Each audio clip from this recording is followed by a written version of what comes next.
Saya memberi judul renungan ini adalah Ecce Homo. Inilah perkataan Pilatus ketika Yesus diadili. Memang saudara-saudari terkasih, bukan perkara mudah dan mungkin singkat apa yang dialami oleh Yesus. Ada banyak adegan drama intrik yang terjadi ketika Yesus diadili. Yang pasti khalayak ramai waktu itu menghendaki Yesus dihukum. Kepada para imam yang membawa Yesus kepadanya, Pilatus bertanya, "Apakah tuduhan kamu terhadap orang ini?" Keinginan mereka jelas, meskipun memang sulit untuk dipertanggungjawabkan. "Jika ia bukan seorang penjahat, kami tidak menyerahkannya kepadamu." Itu yang menjadi jawaban dari khalayak ramai. Sehingga jelas keinginan mereka adalah supaya Yesus dihukum. Meskipun memang tidak menyebutkan substansi pelanggaran atau kesalahan dari Yesus. Yang mereka kehendaki, Yesus dihukum meskipun tanpa pengadilan, tanpa pemeriksaan, tanpa pembelaan. Kita tahu pengadilan yang seperti ini pasti menyesatkan. Tetapi itulah yang dialami oleh Yesus. Nah, kita fokus pada apa yang dikatakan Pilatus sesudah memutuskan perkara Yesus.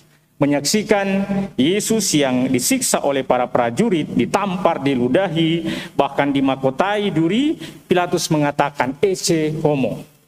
Lihatlah manusia itu. Pilatus mungkin berkelakar sambil mengejek Yesus. Manusia seperti apa Yesus ini karena hukuman siksaan yang dia terima. Tapi di balik kata-kata ini, sebenarnya tanpa sadar Pilatus menunjukkan Yesus sebagai manusia yang sesungguhnya. Ecce Homo. Pilatus menunjukkan, lihatlah Yesus adalah manusia yang benar, dan itulah yang sebenarnya tanpa disadari Pilatus ungkapkan. Maka kita bertanya, apa sebenarnya makna dari Ecce Homo? Lihatlah manusia ini. Mungkin yang pertama yang bisa kita renungkan, Yesus adalah manusia yang benar.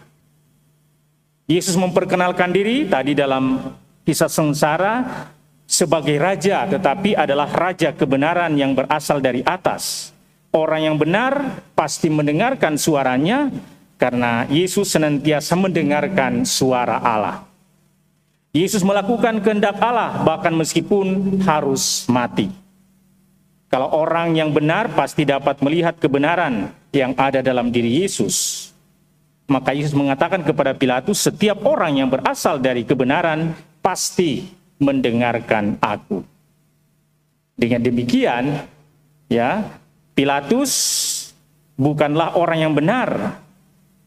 Karena apa? Yang dia dengarkan bukan Yesus, tapi yang dia dengarkan adalah hasutan rakyat. Dan Pilatus berdasarkan hukum. Hukum berkaitan dengan kekuasaan. Maka bisa juga yang benar bisa salah, dan yang salah dapat dibenarkan.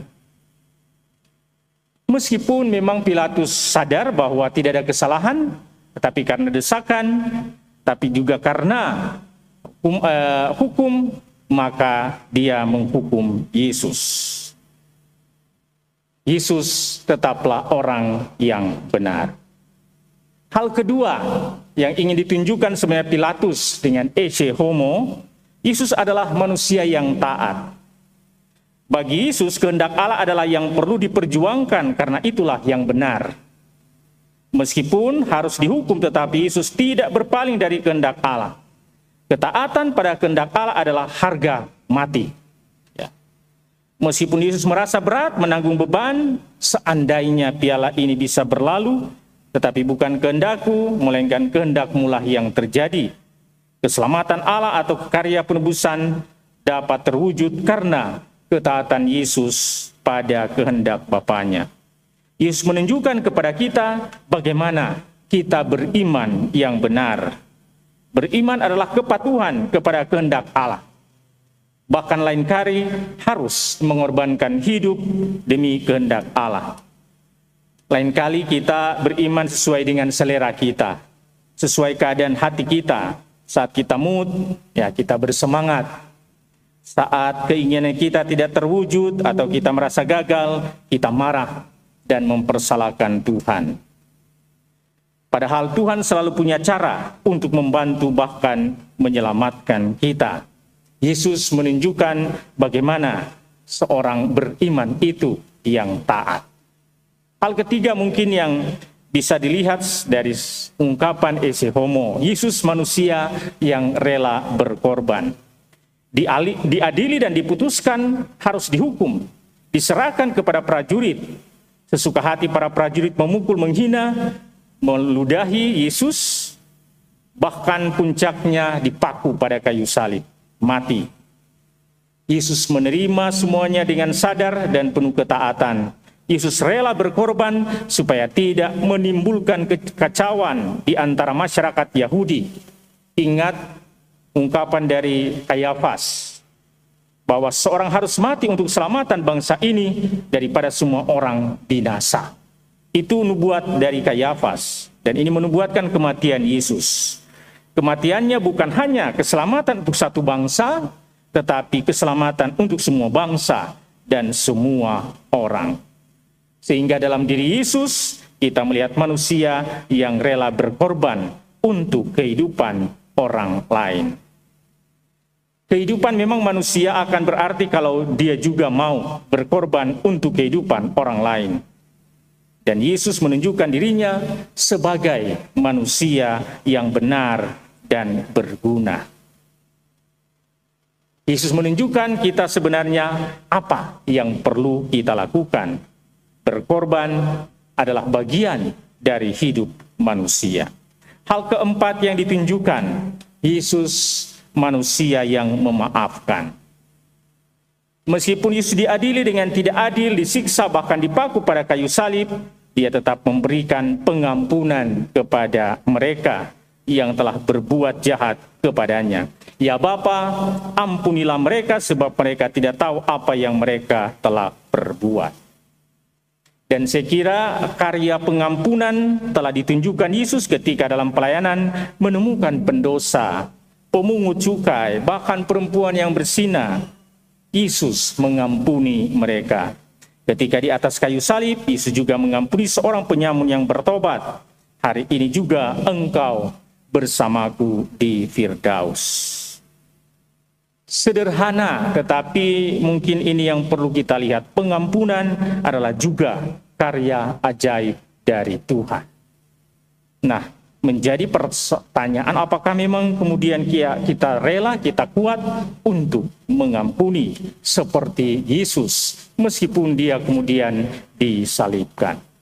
Hal kelima yang membuat Yesus sebagai manusia yang sesungguhnya, Yesus mengasihi Allah dan sesama. Kematiannya disalib bukti kasihnya kepada Allah dan kepada manusia.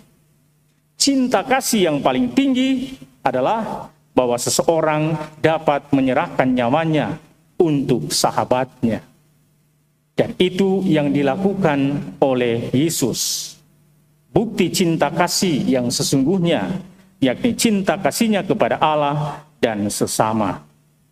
Yesus menunjukkan bagaimana menjadi manusia yang utuh dan sempurna karena mencintai Tuhan dan mencintai sesama dengan sungguh-sungguh.